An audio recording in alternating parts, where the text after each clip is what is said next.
जोशीमठ को बचाना है और इसको लेकर तमाम प्रयास किए जा रहे हैं, लेकिन जो दरारें दिखाई दे रही हैं आपको हमने दिखाई, हमारी टीम यहां पर ग्राउंड जीरो पर मौजूद है। उन दरारों को देखकर लोग डरे हुए हैं, दहशत में हैं, और जिन लोगों के घरों में दरारें आ गई हैं वो तो काफी डरे हुए हैं। उनको लग रहा है कि उनका संसार ही उजड़ता हुआ नजर आ रहा है। एक रिपोर्ट आपको दिखाते हैं ग्राउंड जीरो से, एक्सक्लूसिव रिपब्लिक भारत की सहयोगी मोनिका की, आप ये रिपोर्ट देखिए।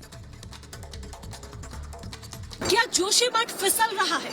ये सवाल इसीलिए क्योंकि 20 से 25 हजार वाली आबादी वाला ये शहर जिसमें भूधसाव हो रहा है वो नीचे की तरफ खिसक रहा है।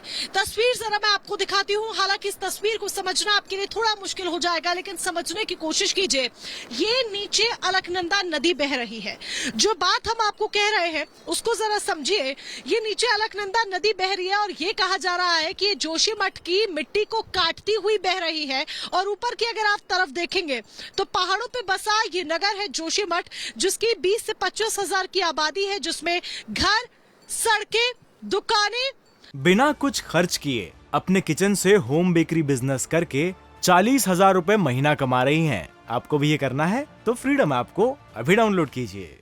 होटल, हर एक चीज दरक रही है, खेत सब दरक रहे हैं, सब में दरारें आ चुकी हैं भूधसाव की वजह से। और यही एक बड़ी वजह है कि कहा जा रहा है कि जोशीमठ धीरे धीरे फिसल रहा है। धसाव की वजह से वो फिसलता जा रहा है। और ये जितने घर आपको यहाँ पहाड़ी पर बसे दिख रहे हैं, ऊपर की तरफ भी जितने घर बसे दिख रहे हैं, क्योंकि सीढ़ीनुमा तरीके से, सीढ़ीनुमा ढंग से ये पूरा शहर बना हुआ है, पहाड़ पर बसा हुआ है, ग्लेशियर पर टिका ये शहर है।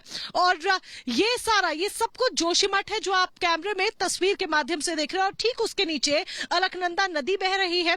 दावा 36 में 1936 की एक रिपोर्ट में कर दिया गया था कि हेलंग से तपोवन के बीच का जो क्षेत्र है वो बहुत संवेदनशील है, ऐसे में यहाँ पर ज्यादा निर्माण न किया जाए। 1976 में भी मिश्रा कमेटी की एक रिपोर्ट में दावा किया जाता है, वैज्ञानिकों की रिपोर्ट सामने आती है कि क्षेत्र जो है वो अति संवेदनशील है, ऐसे में यहाँ पर बेतरतीब निर्माण, बेतरतीब विकास न किया जाए।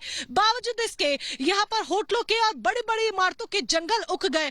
नतीजा ये रहा कि जोशीमठ अब फिसलने की कगार पर है और यहाँ पर जोशीमठ में दरारें पड़ती जा रही हैं। आदि गुरु शंकराचार्य ने शहर को बसाया, लेकिन ये शहर आज अपने अस्तित्व को लेकर संकट में है। चिंता के बादल जोशीमठ पर मंडरा रहे हैं। ऐसे में बड़ा सवाल यही खड़ा हो जाता है कि कैसे जोशीमठ को बचाया जाएगा, क्योंकि अगर जोशीमठ को कुछ होता है, जिस तरीके से जोशीमठ फिसल कर नीचे की तरफ आ रहा है, अगर जोशीमठ को कुछ होता है तो आगे बहुत कुछ परिवर्तन और बहुत कुछ बदलाव देखने को मिल सकते हैं। बद्रीनाथ का गेटवे जोशीमठ को कहा जाता है, फ्लावर्स ऑफ वैली का भी यहाँ से द्वार है। इसके साथ ही एशिया का सबसे बड़ा रोपवे यहाँ से कनेक्ट होता है। तो कई ऐसी चीजें हैं। हेमकुंड साहिब की यात्रा यहाँ से नियंत्रित की जाती है। तो बहुत सारी चीजें ऐसी है जो जोशीमठ को खास बनाती है। यहाँ तक कि चीनी घुसपैठ पर भी यहाँ से नजर रखी जाती है, यहाँ की सीमा से नजर रखी जाती है। तो ऐसे में बहुत सी ऐसी चीजें हैं जो जोशीमठ को, या ये कहे कि ज्योतिर्मठ को